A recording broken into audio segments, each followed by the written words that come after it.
Okay, so very good morning everyone. Students, this is your chapter number 1, how, when and where. ठीक है? And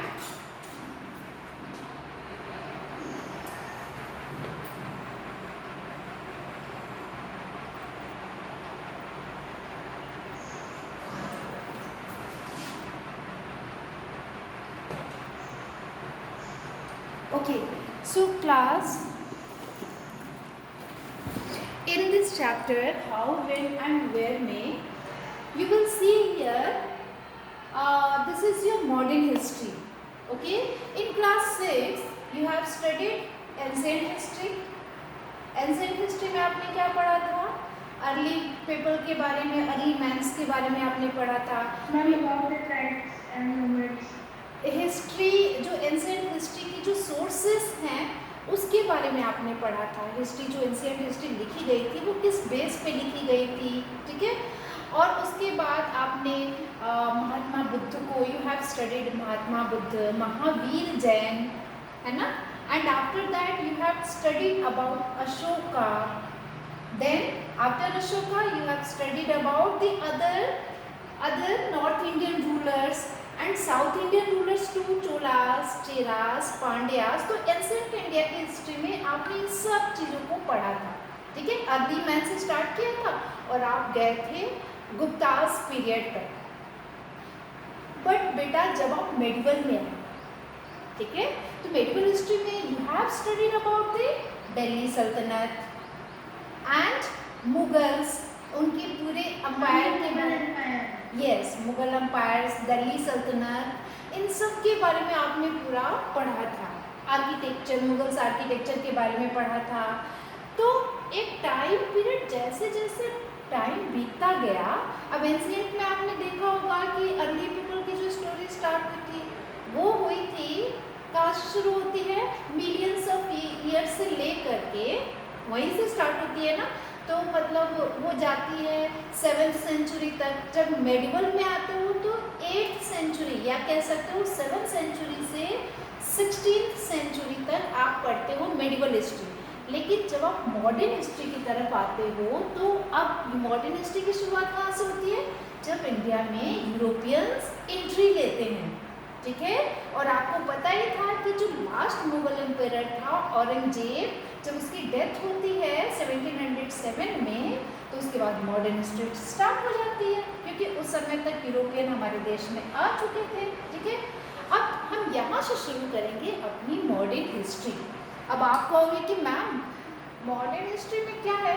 history में तो कुछ है ही नहीं, बस डेट्स को पढ़ना होता है, इसकी इम्पोर्टेंस क्या है ना।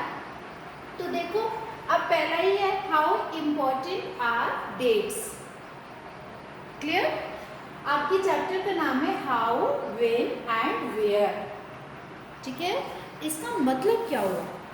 इस चैप्टर की ब्रीफिंग में आपको पहले बता दूं, इसका मतलब ये हुआ कि कैसे, कब एंड कहाँ।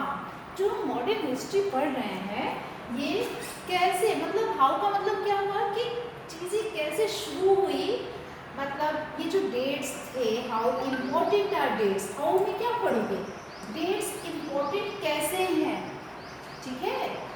उसके बाद इसमें आगे पढ़ोगे सेकेंड पॉइंट, हाउ डू, अभी नेक्स्ट देखो, हाउ डू वी पीरियोडाइज, हम ये डेट्स इम्पोर्टेंट क्यों है मॉडर्न हिस्ट्री में।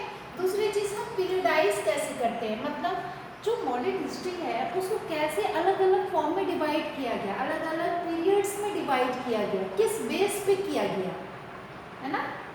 और उसके बाद इसमें हम और क्या देखेंगे हिस्ट्री में, व्हाट इज कॉलोनियल। कॉलोनियल क्या है?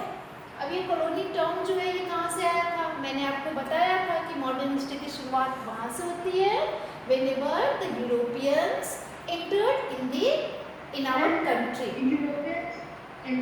हाँ, तो जो कॉलोनियल टर्म है इसका मॉडर्न हिस्ट्री से स्टार्टिंग में इसको क्यों लिखा गया है, इसकी इम्पोर्टेंस क्या है, ठीक है, ये हम लोग पढ़ेंगे इस चैप्टर में, ठीक है। अब देखो अभी तक हम लोग हाउ देख रहे थे ना, हाउ डू वी नो। अब इतना सब कुछ पढ़ेंगे तो उसका कुछ तो एविडेंस होगा ना, कुछ सोर्स होगा, कैसे हमें इतना सब कुछ मालूम चला है मॉडर्न हिस्ट्री के बारे में, ठीक है। तो ये हम लोग पढ़ेंगे, उसको हम लोग हिस्ट्री में क्या बोलते हैं, सोर्स बोलते हैं ना, जिससे हमें हिस्ट्री के बारे में पता चलता है। अब ऐसे तो नहीं होना कि हम रात में सोए थे, सुबह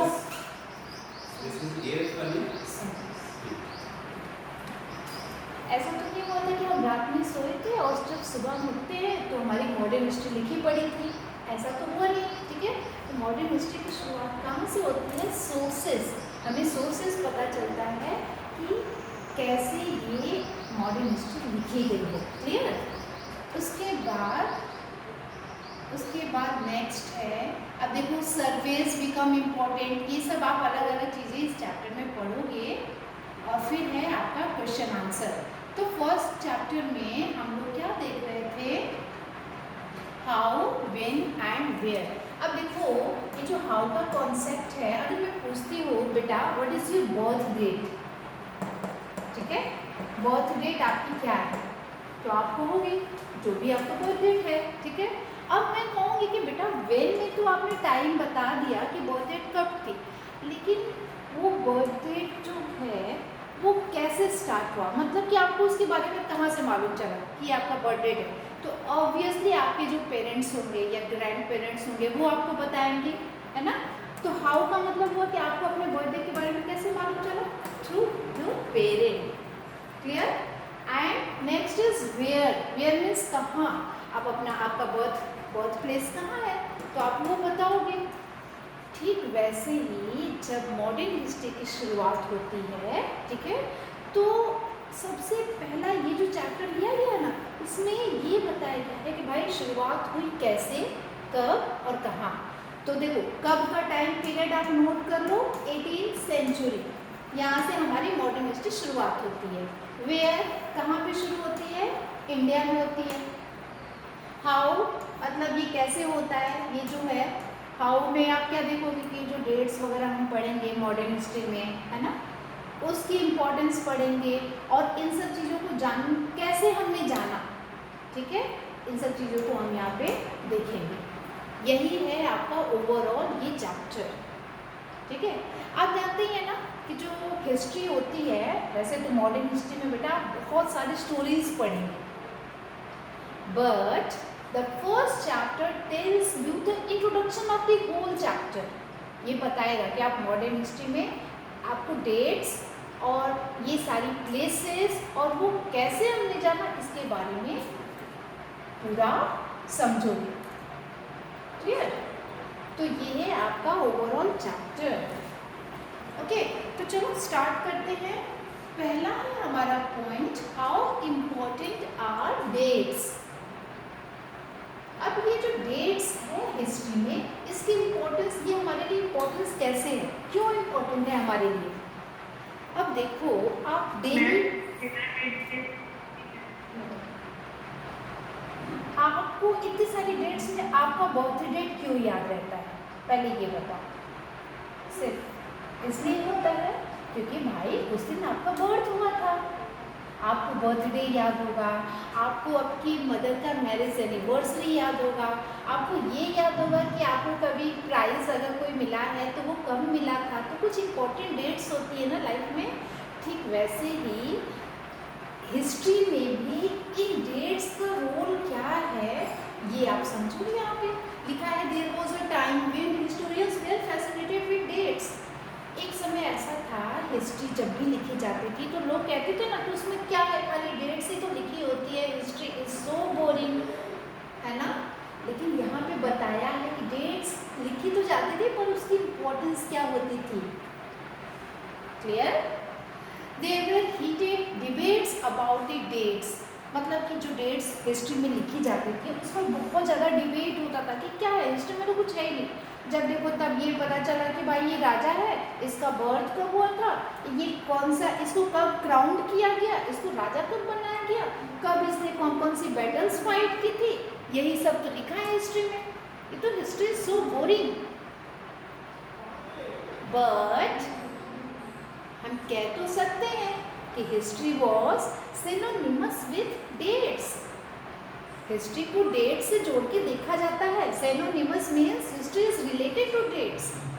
but I find history boring आप लोग कहते हो ना, I find history boring because it's all about memorising dates. कुछ नहीं है, सिर्फ डेट्स ही है जो याद करना है, ये आप सब लोग कहते हो। तो हम लोग फर्स्ट पैरा में क्या देख रहे हैं कि डेट्स के बारे में हिस्ट्री को हमेशा जोड़ के देखा जाता है और कहा जाता है कि हिस्ट्री में खाली डेट्स हैं, बहुत बोरिंग है, खाली डेट्स को याद करना है। अब लिखा है यहाँ पे, is such a conception true? क्या आपको लगता है कि क्या यही हिस्ट्री है? No no no. अब देखो नो का आंसर अब इसमें बताएगा। History is certainly about changes. Yes बेटा, very good. Dates is not only dates is important, but dates के साथ जो इवेंट्स हैं, इम्पोर्टेंट इवेंट्स, जिससे हमारे पूरा जो टाइम पीरियड चेंज होता गया, जो इतने समय में डेवलपमेंट होती गई, उसकी इवेंट्स, वो सारी इम्पोर्टेंट इवेंट्स भी उतनी ही इम्पोर्टेंट है जितने कि डेट्स के साथ साथ हम इवेंट्स को भी पढ़ते हैं। History is certainly about changes that occur over time. तो व्हाट इज हिस्ट्री? ये आपका आंसर है यहाँ पे, ठीक है। एक टाइम पीरियड में जो भी चेंजेस हुई उसके बारे में स्टडीज करना, वो हिस्ट्री है। It is about finding out how things were in the past. History हमें ये बताती है कि पास्ट में जो चीज़ें थी उसको हमने कैसे फाइंड आउट किया, हाउ थिंग्स हैव चेंज्ड, जो जितनी भी चीज़ें थी वो कैसे बदली हिस्ट्री में, ठीक है। And as soon as we compare the past with the present, we refer to the time we talk of before and after. इसका मतलब समझे कि देखो, जैसे मेडिवल हिस्ट्री पढ़ा था, अभी मॉडर्न पढ़ोगे तो जो दो अलग अलग टाइम पीरियड है उसको कंपेयर कर सकते हो ना, पास्ट को प्रेजेंट से करोगे ना कि मैम मेडिवल में तो ऐसा था, मॉडर्न में ऐसा हुआ, मॉडर्न में ऐसा हुआ। तो इसका मतलब ये हुआ कि जो आपने मेडिवल 1000 ईयर्स का पढ़ा था, 700 सेंचुरी से लेके 1700 सेंचुरी तक जो आपने मेडिवल पढ़ा था, अब 18 से शुरू कर रहे हो मॉडर्न में, तो इस बीच में तो बहुत सारा चेंज हुआ ना। कंपेयर करोगे मेडिवल को मॉडर्न से, ठीक है। तो अब जैसे एक चीज़ और समझ लो, जैसे आपका बर्थ डेट है ना, तो बर्थ डेट जब आप उस समय आपका जन्म हुआ था और अभी आपको देखो कितना चेंज आया है, वो पास्ट और अभी आपका प्रेजेंट कितना चेंज हुआ है, ठीक है। तो अगर मैं कहूँगी बेटा आपकी हिस्ट्री क्या है, तो आप बता सकते हो ना कि मैम उस टाइम तो मैं ऐसा था, अभी मैं पढ़ लिख सकता हूँ, मैं किसी को कुछ समझा सकता हूँ, ठीक है। तो ये है हिस्ट्री, ठीक है। अब देखो नेक्स्ट पैराग्राफ में क्या है, living in the world we do not always ask,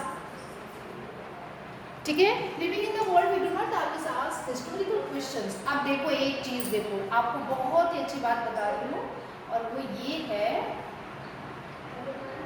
living in the world we do not always ask historical questions about what we see. अब अपने चारों तरफ देखो, आपको यहाँ पे, मुझे यहाँ पे बोर्ड दिखाई दे रहा है, ट्राइपॉड है, आपका ये कंप्यूटर है, ये सारी चीज़ें रखी हुई है, क्या इसकी भी हिस्ट्री होगी? आपके मन में ये क्वेश्चंस नहीं आ रहे कि ये कंप्यूटर की स्टार्टिंग कब से हुई थी, कंप्यूटर कब आया था? क्या अर्ली मैन कंप्यूटर यूज़ करते थे? नो, कंप्यूटर नहीं था, मैथमेटिकल कैलकुलेटर। एग्जैक्टली। तो कंप्यूटर से पहले कैलकुलेटर था, कैलकुलेटर से पहले क्या था बताइए? हाथों से कैलकुलेशन करते थे। क्या उसके पहले जो एक बच्चे ने बताया ma'am stones and papers, very good, ये इस तरह से पत्थरों को इकट्ठा करके उसकी काउंटिंग करते थे, है ना। आप पहले देखो तराजू पे पहले जो था, पहले बार्टर सिस्टम था, लोग एक सामान देकर दूसरा सामान खरीदते थे। अब क्या हुआ, धीरे धीरे वो सब चीज़ें खत्म हुई। अब तो हम लोग क्या करते हैं, पैसे देते हैं, वहाँ से खरीदते हैं, उससे भी आगे डेवलपमेंट क्या हुआ, अब तो हम ऑनलाइन ट्रांजेक्शन करते हैं। क्लियर? सो हमारे आसपास whatever we see around us, this all have histories, but most of us have our moments of wonder. हम एकदम हमें ये समझना चाहिए ना कि जब हम क्यूरियस होंगे हम समझेंगे कि ओहो इसकी भी एक हिस्ट्री थी। जैसे आप देखते हो कि अगर कोई एक कप 1 कप ऑफ टी, एक कप चाय पीता है रोड के एक तरफ खड़े होकर के, या जब आप ट्रेन में बैठे विंडोज के बाहर देखते हो तो आपके दिमाग में ये आया नहीं होगा कि when the railways built, how did people travel long distances before the age of railways. ये क्वेश्चन तो आएगा नहीं बेटा कि आज हम जो रेलवे में ट्रैवल कर रहे हैं तो इसके पहले रेल कब आया था। पहला क्वेश्चन, आप जो चाय अभी पी रहे हैं, हाँ एग्जैक्टली, रेलवेज के पहले आप दूसरे मोड ऑफ ट्रांसपोर्ट यूज करते थे, ठीक है। अब फिर जब रेलवेज आया 1853 में इंडिया में फर्स्ट टाइम रेलवे चली थी, ट्रेन चली थी। आपको पता है ना मुंबई टू ठाणे, तो उसके पहले क्या था, रेल के पहले क्या था, है ना। रीडिंग द न्यूज़पेपर, जब आप मॉर्निंग में न्यूज़पेपर पढ़ रहे होते हैं तो आपको ये पता होना चाहिए ना कि न्यूज़पेपर पहली बार कब आया था, उसकी प्रिंटिंग कब शुरू हुई थी। बेटा अब ऐसा तो नहीं है कि हम सोए थे उठे देखे न्यूज़पेपर एकदम से आ गया हमारे सामने, एक डेट तो नहीं होता ना, इसमें एक पीरियड ऑफ टाइम जो है वो यूज़ होता है, ठीक है। तो ये है हिस्ट्री की इम्पोर्टेंस। अब एक बात ध्यान से समझो, अपने आसपास जितनी भी चीज़ें आप देखते हो उन सबको ध्यान से देखो और ये समझो कि ये चीज़ फर्स्ट टाइम कब आई थी, ठीक है। अगर हम कंप्यूटर यूज़ कर रहे हैं तो क्वेश्चन करो कंप्यूटर फर्स्ट टाइम कब आया था, और जब तक आप खुद से क्वेश्चन नहीं करेंगे आपका नॉलेज कैसे बढ़ेगा। तो कंप्यूटर के बारे में वेन इंडिया में, when computer is entered in India, ठीक है। और सबसे पहले दुनिया में किस देश ने कंप्यूटर का यूज़ किया था, कौन बनाया था, वो इज द इन्वेंटर। तो इसकी भी आपको एक हिस्ट्री मिल गई। न्यूज़पेपर पढ़ते हो तो न्यूज़पेपर की हिस्ट्री मिलती है, क्लियर। तो ये था आपका, this is all about your chapter and I will giving you one homework कि you have to read this chapter. Figures हैं, फिगर्स को अच्छे से देखो क्या लिखा है, और फिर हम इस चैप्टर को अच्छे से कंटिन्यू करेंगे टुमारो क्लासेस। टुमारो नहीं, हमारी जो नेक्स्ट डे क्लासेस है on that day, okay. So thank you everyone, thank you so much. और अच्छे से, हाँ okay, yes. Thank you, ma'am.